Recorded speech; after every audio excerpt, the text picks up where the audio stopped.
अंकिता के दोषियों को फांसी देने की मांग। वीआईपी का नाम उजागर करने की उठी मांग। अंकिता के परिजनों को मिला कांग्रेस का साथ। अंकिता भंडारी हत्याकांड मामले में कोर्ट ने 3 दोषियों को आजीवन कारावास की सजा सुनाई। पुलकित आर्य, सौरभ भास्कर और अंकित गुप्ता जीवन भर जेल में रहेंगे। लेकिन बेटी अंकिता के हत्यारों को जो सजा मिली है उसे परिजन आधा अधूरा बता रहे हैं। अंकिता के पिता वीरेंद्र भंडारी का कहना है कि कोर्ट से जो फैसला आया वो उससे संतुष्ट नहीं है। दोषियों को फांसी की सजा मिलनी चाहिए।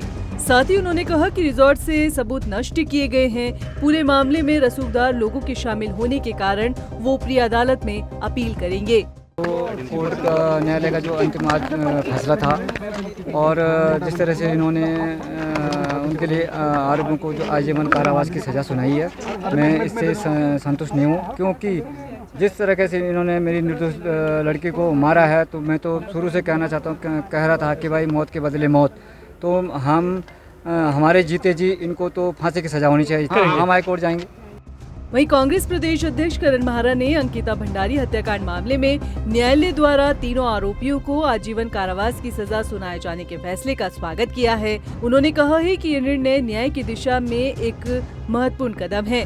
उन्होंने कहा कि न्यायालय ने दोषियों को सजा दी, लेकिन ये पूरा न्याय नहीं है। अंकिता भंडारी मर्डर केस में जज साहब ने फैसला दिया और 3 दोषियों को उम्र कैद की सजा दी है।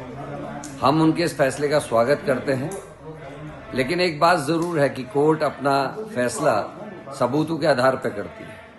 अभी ये न्याय अंकिता का पूरा नहीं हुआ है जब तक वीआईपी का नाम सामने नहीं आता और उन नेताओं को सजा नहीं होती जिन्होंने सबूत मिटाए, डोजर चलवाया, अंकिता का कमरा तोड़वाया, जिन्होंने अंकिता का बिस्तर तालाब में डाल दिया, स्विमिंग पूल में। उनके खिलाफ कब कार्रवाई होगी?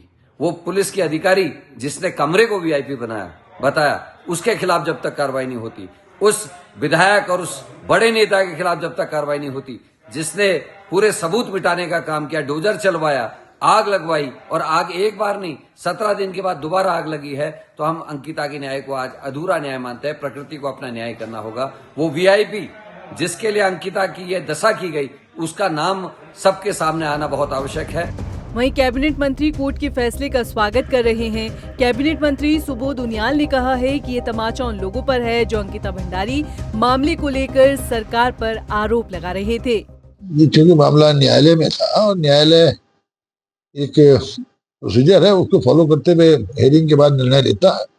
और ये तमाचा सीधे सीधे उन लोगों पे है जो अंकिता भंडारी को लेकर के सरकार पर आरोप लगाया करते थे। जब सरकार बार बार कहती थी मामला न्यायालय में है, सरकार ने जो काम करना था वो कर दिया था। उसके बाद उसका डेड बॉडी रिकवर कर दी थी, अपराधी उसमें एक्यूज को पकड़ लिया गया था। यही सरकार का काम था, बाकी काम कानून को करना था। आज कानून ने निर्णय लिया, निश्चित रूप से ये निर्णय स्वागत योग्य भी है। और दूसरी तरफ उन लोगों पर, उन पार्टियों पर करारा तमाचा है जिन्होंने सरकार को अंकिता हत्याकांड के नाम पे घेरने की कोशिश की।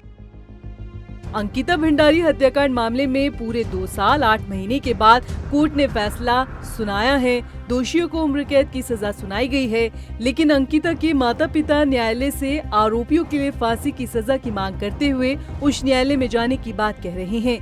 वहीं कांग्रेस पार्टी भी अंकिता की लड़ाई को आगे तक ले जाने की बात कह रही है। इस रिपोर्ट को लेकर आपकी क्या राय है, हमें कमेंट करके जरूर बताएं। और अगर आप पेज पर नए हैं तो चैनल को लाइक, शेयर, सब्सक्राइब करना बिल्कुल ना भूलें।